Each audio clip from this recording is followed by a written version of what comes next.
Moray Verabotay, Shalom, Uvracha, Parashat Aqev commence par le verset suivant. Wehaya Aqev Tishmi'un et Amishpatim Ha'ele. Si jamais, Am Israël, vous allez écouter, respecter ces lois-là, donc de quelles lois on parle? Bien sûr, les lois de la Torah. Alors HaKadosh Baruch Hu nous donnera toutes les bénédictions.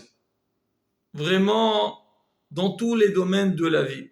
La parnassa, les enfants, la protection. Vraiment tout ce que tout être humain souhaite. Alors sur ça, beaucoup, ils se sont posé la question. Ils ont dit comment c'est possible que celui qui fait les mitzvot, Hachem, il le paye sur terre. Et voilà, on a vu à la fin de Parashat Wa'et Hanan, le pasuk il dit ושמרת את המצוות, את המצוות, החוקים ואת המשפטים, אשר אנוכי מצווך היום לעשותם. Et tu garderas, quand on dit garder, c'est-à-dire respecter, comme on dit shmirat Shabbat, shmor et Shabbat, garder, c'est-à-dire faire les mitzvot. Alors Kadosh Baruch Hu, il dit asher anuchi mitzawecha hayom la'asotam. Rashi sur place, il dit, c'est-à-dire quoi? Il dit pour les mitzvot que je te demande de les faire aujourd'hui. Quoi, aujourd'hui seulement? Il faut faire les mitzvot. Tout le temps, il faut faire les mitzvot. Rashi précise, il dit non. Il rapporte la Gemara de Masechet Eruvin qui dit Hayom la'asotam, aujourd'hui de les faire. C'est-à-dire qu'on est sur terre, dans ce monde-là, on fera les mitzvot, ou la olam haba, et plus tard, dans le monde futur, les chabel secharam. On aura la récompense. Donc, de ce Rashi, on comprend que la récompense des mitzvot, c'est pas dans ce monde-là, c'est dans le monde futur. Alors pourquoi? En général, on sait quand quelqu'un fait quelque chose, il attend qu'on le paye sur place. Mais on dit pourquoi? Parce que le mérite des mitzvot, il est tellement important. Aïn l'orata. On ne peut pas imaginer le salaire qu'on pourrait avoir en faisant les mitzvot. Maintenant, c'est Kadosh Baruch Hu va nous dire, tu sais, tu fais une mitzvah, alors je te paye tout de suite, je te récompense. C'est pas équitable, parce que la valeur de la mitzvah, elle est beaucoup plus importante que ce qu'on pourrait recevoir dans ce monde-là. Très bien. Alors c'est comme ça. On ne comprend pas ici comment Moshe Rabbeinu lui dit au peuple d'Israël, si jamais vous allez respecter, vous allez faire les lois qu'Hachem vous a ordonnées et vous aurez donc toutes les bénédictions. Mais juste avant, le pasteur d'avant, il dit, Hayom la'asotam, c'est faire aujourd'hui. On ne doit pas penser du tout au salaire. Le salaire, il sera plus tard dans Olam Haba. Donc, comment c'est possible que Béhémet, la Torah, promet quand même donc tous ces bénédictions-là? La même question se pose dans Parashat Bechukotai. C'est marqué, Im Bechukotai telechu, si jamais vous allez dans la voie d'Akadosh Baruch Hu, Rashi dit, et vous faites tous les lois, les règles de la Torah, et juste après, il y a une série de bénédictions. Pareil, tous les mefarshim posent la question. Ils disent, mais sachar mitzvot behaya alma lika. Il n'y a pas de récompense sur les mitzvot dans ce monde-là. C'est plutôt dans Olam Haba. En Bémet, comment on pourrait comprendre donc ce que la Torah nous dit? Pour répondre à cette question, on a rapporté, en fait, c'est quelque chose de la vie, en fait. On dit, imaginons-nous, il y a un homme d'affaires, quelqu'un qui a une très belle affaire, et lui, Baruch Hashem, il réussit bien dans sa vie, mais on sait très bien, quelqu'un qui veut se développer, qui veut gagner de l'argent, alors il ne doit pas rester dans son magasin, il achète de la marchandise et il vend. Il va au-delà de ça. Il y a des gens qui travaillent comme ça, mais on va dire les businessmen, eux, ça va encore plus loin. Alors ils font ce qu'on appelle aujourd'hui du marketing, ça veut dire faire la publicité de leurs produits, essayer de chercher, trouver des produits qui coûtent pas cher et qu'ils puissent les vendre cher. Donc notre ami, donc cet homme d'affaires, alors lui, était de la sorte. Il a pris un bon représentant, un bon commercial, il est venu le voir, il a dit écoute, j'ai entendu que tu es quelqu'un de très capable, alors regarde, moi je voudrais développer mon affaire et j'espère que tu feras l'affaire. Voilà, je veux, donc tu vas te déplacer partout dans le monde. Déjà, tu dois te renseigner où on peut trouver des produits intéressants aussi bien au niveau du prix que la qualité, et aussi nous chercher des bons clients pour qu'ils puissent venir chez nous gagner, et Bezat Hashem, gagner beaucoup d'argent.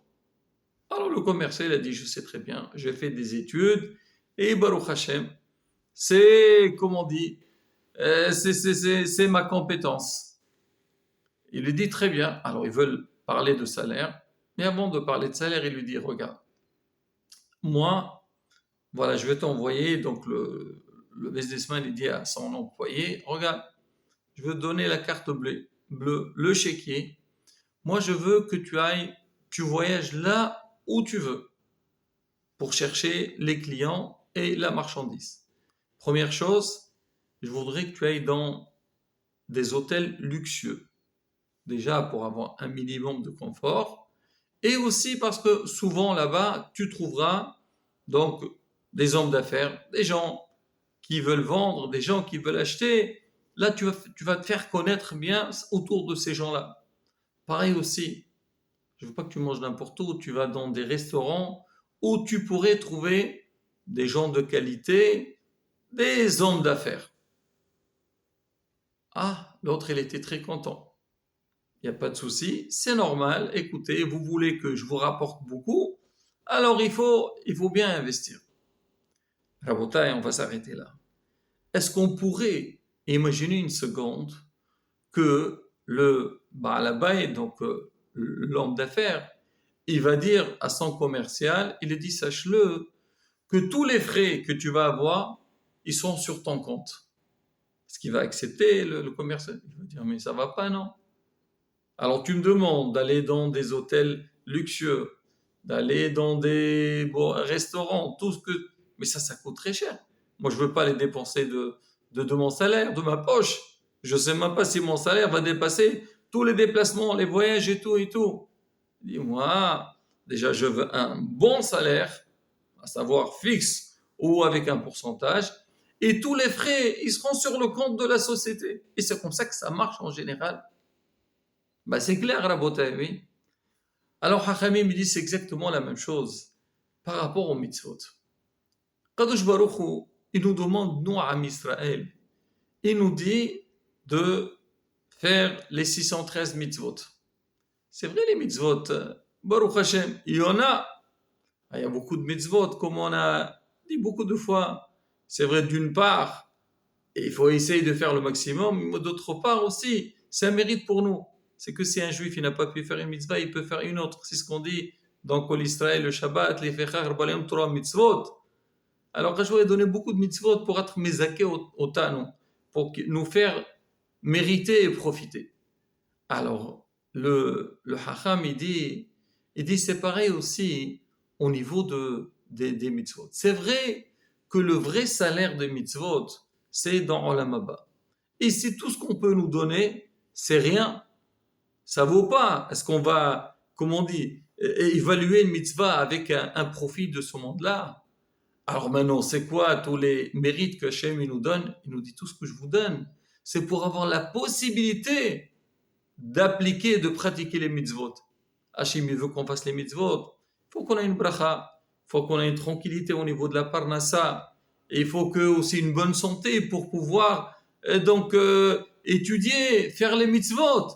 Alors c'est pour ça qu'on comprend très bien c'est quoi. Donc c'est quoi cette promesse que Moshe Rabbeinu dit au peuple d'Israël, si jamais vous allez écouter les mitzvot de la Torah, ben sachez que vous aurez des grandes récompenses. Mais ces récompenses, ils sont seulement de passage pour nous donner la possibilité, Bezrat Hashem, de bien faire les mitzvot. Et c'est ça que chaque Ben Israël, il doit penser. Souvent, on a l'impression que quand on va faire une mitzvah, c'est un fardeau. On perd de notre temps, on use notre santé pour faire les mitzvot. Il faut savoir, pas du tout. Au contraire.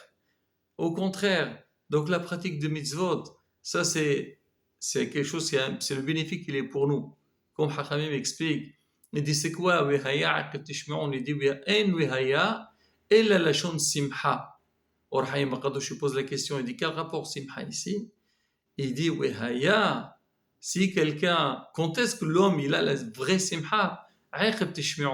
Si vous écoutez les mitzvot, la Torah, vous pratiquez les mitzvot, là sachez, Wihaya, on aura donc la grande simha. Un homme, quand il suit les mitzvot de la Torah, il étudie la Torah, Bezrat Hashem, on aura la grande simha. Bien sûr, on aura un grand salaire sur place pour nous faciliter la vie, pour donner la possibilité de bien faire les mitzvot, mais bien sûr, le grand salaire, il est réservé dans Olam Haba. D'aller dans la voie Torah et mitzvot et faire tout ce qu'Hachem désire. Amen. Keni Aratzon.